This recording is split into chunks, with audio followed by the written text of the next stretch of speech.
First off, third straight year you made the tournament. Just talk about how you're feeling overall. Yeah, just really excited. I mean, this is kind of what our one goal that we have all year is making the NCAA regional, and everything we do from the practices we put in, the drills we're doing, the tournament schedule we put together. It's all geared towards giving ourselves an opportunity to play in the postseason, because postseason golf, anything can happen. Nobody cares what you've done for the last 8 months. It's 3 rounds of golf on really hard golf courses, which is what this season's all about, is playing the best golf courses against the best competition in May. So it's just really exciting time for us. Yeah, I mean, as coaches coming in, we had 5 new guys this year out of the 8 coming in. So, like, for us, we didn't really know kind of what the mystery was going to be of this season. And we had the fall season, we were 89th in the rankings coming out, and that's what it felt like we were at that time. But all the hours, and as Jack said, that we put into is this goal right here, is getting to this point and making postseason, because, you know, everybody tees up the ball at the same time, everybody's the same score when you get to the first round of regionals. So it's pretty special. And as Jack said, when we were kind of getting done the selection show, the last 3 tournaments that we put together was almost a top 25 type team. I mean, they peaked at the right time. They put in a lot of hard work, even with the weather. It's been tough for us. Indoor, the TrackMan, putting, on the course. These guys have a lot of heart and a lot of passion behind it, and it fully showed for this. You mentioned 5 of the 8 new guys. They seem to have meshed, pretty well, especially in the spring. Just talk about their growth from the fall or even the summer when you first met them to where they are now. I mean, yeah, no, we joked about it because we had 5th-year seniors all of last year. It's tough because you have to build a culture right away of what this group's going to be, mesh together on the course, off the course, traveling together all the way through. And we joked about it second weekend. They were locked together tight in personalities and everything, joking together immediately. Bringing in 3 freshmen, 2 transfers, a ton of personalities, as you've probably seen throughout the athletic building. It was perfect for us because it makes our jobs easier, and a lot of travel and a lot of fun that we had through it. So I think having that culture together and having those relationships with each other has led to what the results are, because they're a very team-oriented squad. They care a lot about each other. I know golf can be an individual sport in a lot of ways, but they're constantly rooting for each other and pushing each other, whether it's called qualifiers or practice, and when we get to the tournament. So it's been fun to see. Yeah, I mean, and we talk about they're new guys. These guys are mature beyond their years. I mean, you talk about Ben Partridge. I mean, he's a 40-year-old man in a 20-year-old's body, with his maturity level. Even the freshmen, Renato, Jacob, those guys' work ethic is off the charts. So, I mean, we say they're freshmen, but they've been playing golf at this level for longer than most juniors and seniors have it at some schools. So all the credit to them. I mean, they put in the work. They have the confidence in their own abilities. Even as freshmen or newcomers, they don't care.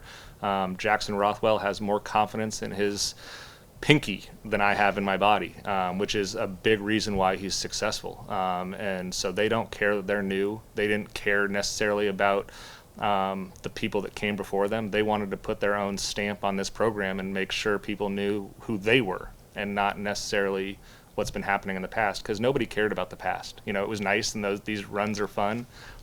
The present is really fun, and that's what's exciting about these guys. And the fact they're young, the future is really bright, which is also exciting. We mentioned the young guys, but talk about Matt. What does it mean? I mean, this is his 3rd tournament in a row, and what does it mean to have him not only as a leader off the course, but on it as well? I ran into Matt yesterday in the hallway, and I was looking at his stats and looking at his stuff, getting ready for some meetings, and he is literally one swing and one putt away from winning a major college golf tournament. He is peaking at the right time. He's trending in the right direction. We were just joking, before this. You don't know whether Matt's 5 over or 5 under. He's a very level-headed golfer. He's very confident in his abilities. He's very cerebral in how he prepares for everything, and that's why he is successful. There's no magic dust that's always been sprinkled on him in the last 3 weeks. This is something that he's worked for, even when he's not playing his best golf. He still does his mental stuff. He still does the physical stuff that helps him get ready to hit, to play golf. And then, he loves the game. He's a student of the game. He loves, learning about the golf swing. He, all that stuff. He just lives and breathes golf with a little hockey on the side. But, we aren't anywhere without Matt. We weren't anything without Matt 2 years ago when he was our 4th and 5th guy, kind of keeping us together. And now he's our he's our horse, as we call him, and we need him to be successful for us to be successful. But that's not putting any pressure on Matt. You couldn't put pressure on Matt. He has his game plan. He's going to stick to it, and it works. Yeah, I mean, he's so about process and what he does and just the maturity level that he has. Like, he is putting work constantly every day, whether it's with his body in the gym, to his mental side that he works, his strategy that he puts on to when we get to practice rounds to the tournament is a full picture of what he does, and it's a true transition of what he's going to be as a professional once he leaves USF. So it's great for us in a way to be a leader in the locker room, what he does. And we were just having an individual meeting right before this with one of our freshmen, and he was talking about how he looks at Matt, because you can never tell, as Jack said, if he's down or up. Like, he is cruise control the whole way, and that's what you kind of need as a golfer. And he looked up to that in a lot of ways, and he wanted to reflect that to his game as well. So, like, for him to be there and do that, inspire young guys, it only helps us more and more as the future goes on. So, specifically, two guys with the recent awards coming out, what do you think for Ben and Jacob specifically helped them stand out versus all the other newcomers within the conference? I mean, Jacob is just a true talent in all ways. Going to see him in Europe about a year and a half ago or so, and recruiting him, it was known right away of what his talent level can be and what he could have done for our program. So to see it come to fruition and what he does is unbelievable. I mean, as Jack said, like, he is way above his years and what he's doing already. So I mean, I think it's been about 5 years since we've had a freshman of the year, so it's just more and more as we go, it's going to be bright for us. But not giving credit to what our other young guys are too. Renato's been in our 5 basically the entire year. You just don't see that all too often. And just the work they put in, their roommates together, push each other each and every day, what they do in practice, it's pretty special. And then Ben is just, he's our guy that's going to be our leader all the way through. He already showed it this year. He did the same thing when he was at Hutchinson College the year before. He's just to the T, detail-oriented, does all the good jobs, whether it's in the classroom or on the golf course, and his results just come in and show from that. Yeah, I mean, Jacob, college coaches and players stop me and talk about Jacob's talent. Like, the sound his ball makes coming off the face is a different level. The trajectory it has is a different level. So talent-wise, like, he is the best freshman in the conference, just talent-wise.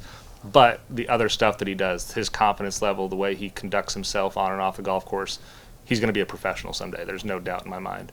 And Ben, I mean, I don't mean this in a bad or negative way. Ben is boring. Ben is very solid. He doesn't make any mistakes. He's really focused on course management and his emotional management, which is why he doesn't ever blow up. You know, the days that his putter gets really hot, he's going to go really low, but every day he's going to be in it, somewhere around 1, 2 under par, and it's not flashy. It's just boring, and that's what golf is, and college golf and successful college golfers are, is they just are solid and boring in how they go about their business on the course. Taking a step back and just reflecting yourself as a coaching staff, what is this whole journey and this process and making it this far mean to you? This year was the most rewarding for me personally, and kind of going back to 5 years ago when we took over the program. You know, those weren't guys that necessarily we recruited all of them, and these were guys, you know, this year that we put the time and effort in to get to know them, get to know their families, get to know what made them tick from the minute they got on campus. And so that's what makes this year, most rewarding for us, is that, this is kind of, nothing can be taken away from us in terms of this is the group that we started with, that we wanted. I joke with Jalen all the time, you get the recruits that you're supposed to get. We got the group that we were supposed to get this year, and we couldn't be happier with them. The golf is fantastic, but the people and the camaraderie and the road trips and the conversations we have at dinner, they're priceless. I read a text to the guys the other day about a coach that sent me a text after the conference tournament talking about how much he enjoyed playing with our guys, the sportsmanship and the competitive fire they still had, but being good sports. I mean, that stuff as a coach, that's priceless. And I go home at night and I put my head on the pillow and just smile, because it's proud to have guys that, one, compete and play at a very, very high level, but do it in the right way in everything they do on and off the golf course. So just fun for me for this year, and it's nice to have a program that we can say, hey, yeah, the last 3 years has been a regional type team, and I think 5 out of 6, give or take, with COVID, but I mean, that makes recruiting better in the future when you can say we've got a program that's consistently there, which is great. And we all want to talk about building a program and a culture, but this year specifically was super special because it was us, and that meant a lot to us.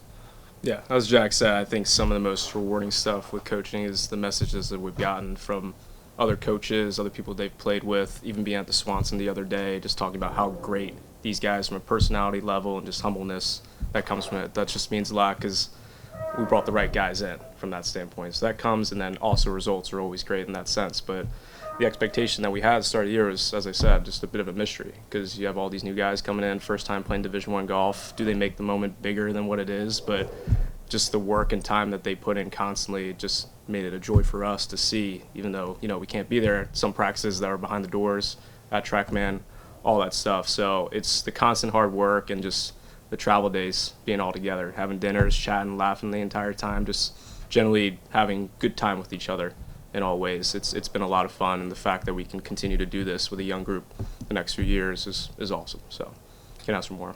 There's some other programs within the school that have rich tradition. You guys are seeming to create your own in the last few years. What does that mean not only to the school but to the city of San Francisco? What do you think that means overall? Well, first and foremost, we have an incredible tradition here at USF Golf. We've got some guys that are still around our program.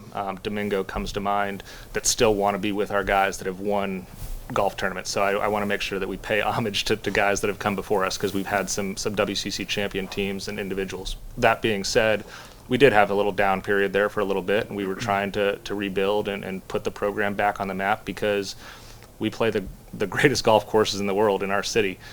We have an opportunity to be a top 50, top 25 team, even recruit the world's best golfers, and that's something that's exciting for us. And I think that's what is important for the program and the culture, to have that mentality of we don't want to just settle for getting into regionals. We don't want to settle for just being a top 50 team. We want to push the envelope every single day. We want to be a top 25 team. We want to advance to Greyhawk.